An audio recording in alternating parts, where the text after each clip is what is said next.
Welcome to The Good Ride, where average riders with exceptional snowboard gear knowledge help you find out what's right for you to buy. And this is the Ride Lasso Pro. Next to it is the Deadbolt and the Fuse. So I've ridden and extensively tested the Ride Lasso Pro a few years ago. I compared it against the Ride 92 and the Ride Fuse.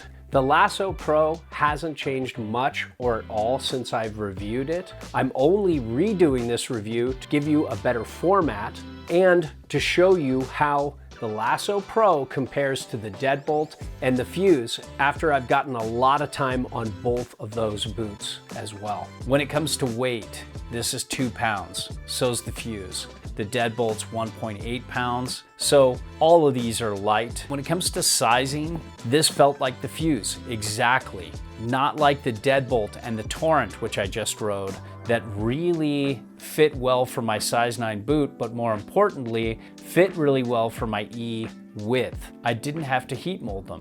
That was really cool. With my Ride Fuse, that has the same exact fit as the Lasso Pro, I had to heat mold this once, but once I did, it fit my foot really well and I was good to go. No discomfort whatsoever. I do like this too. It's very easy on and off. When it comes to adjustability, you really don't get the adjustability of the Deadbolt and other BOA boots similar to this that have upper and lower separation. This is essentially a single BOA that has another BOA to tighten around your ankle inside. So it's a double wrap. If you're somebody who suffers from heel lift, this is probably the boot you want. You're not gonna get adjustability, which kind of sucks, but at least you're gonna really lock in that heel. What I found though is that my Fuse, if you're willing to go traditional lace, did a better job because you get the adjustability of traditional lace, which is exceptional. You can tighten the lower and then each rung if you want, according to how your calf, ankle, and foot are built. That's incredibly cool. But then you get the same BOA that tightens the inside of the boot and wraps around your ankle to tighten it up even more. So I felt like I got more out of this Ride Fuse than this. But when it comes to getting this off, this is so much easier than the Ride Fuse. Getting it on, it's close. This is still a little faster, but it's not as fast as you'd think. It's not fast like speed lace, like for example with Burton. But people love it because there's just no laces flying out everywhere like you get with traditional lace and even speed lace. The only problem with these is if the BOA breaks, you have to put these in for repair, and it often takes the shop a lot longer to repair BOA than it does speed lace.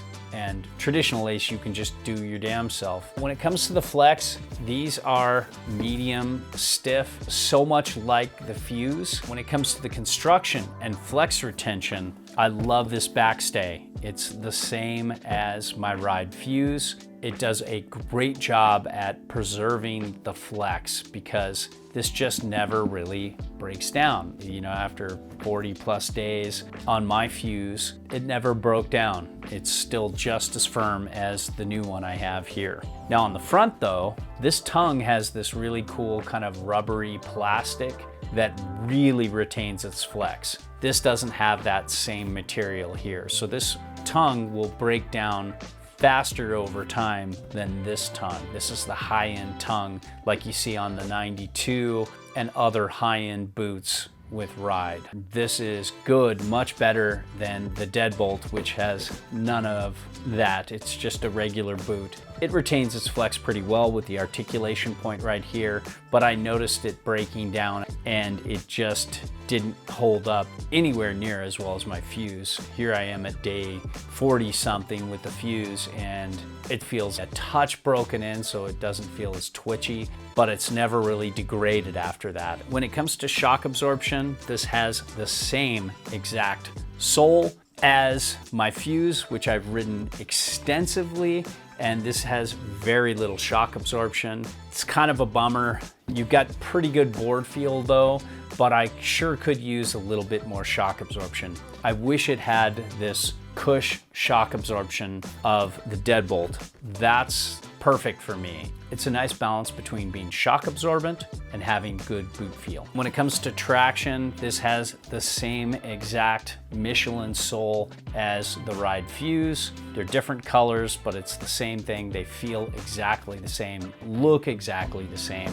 Found it slipped off the board one footing if I didn't have some sort of traction put on there. When it comes to the footprint and the footprint reduction technology, the Lasso Pro's on par with the Deadbolt and most Ride boots. When it comes to the insole, you get their Elite insole, which is better than many insoles out there, but it's a far cry from just these $44 insoles from Footprint Insole Technology. This is the King Foam Orthotic Elite. It's super cush. It's a great fit with a boot like this that needs a little more shock absorption, but you could also go game changer, and then you could go super high end like the Sansole custom orthotic that's actually made to fit your foot. Overall, this Lasso Pro has a lot of value for this price point, and I think could work for a wide variety of riders, especially those that prefer a really locked in heel